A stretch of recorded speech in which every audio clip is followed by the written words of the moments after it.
తెలంగాణ లోక్ భవన్ కు బాంబు బెదిరింపు కలకలం రేపుతోంది. లోక్ భవన్ ను పేల్చేందుకు కుట్ర చేస్తున్నారని గవర్నర్ కార్యాలయానికి ఖాన్ అనే వ్యక్తి పేరిట మెయిల్ వచ్చినట్లుగా తెలుస్తోంది.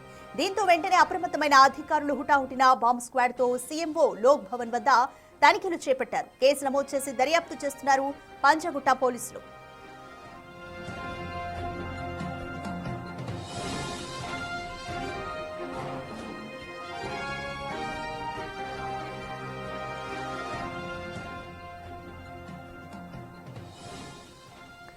తెలంగాణ లోక్ భవన్ కు బాంబు బెదిరింపు వచ్చింది. లోక్ భవన్ ను పేల్చేందుకు కుట్ర చేస్తున్నారని గవర్నర్ కార్యాలయానికి ఖాన్ అనే వ్యక్తి పేరిట మెయిల్ వచ్చినట్లుగా తెలుస్తోంది. వెంటనే అప్రమత్తమైన అధికారులు హుటాహుటిన బాంబ్ స్క్వాడ్ తో సీఎంఓ అలాగే లోక్ భవన్ వద్ద తనిఖీలు చేశారు.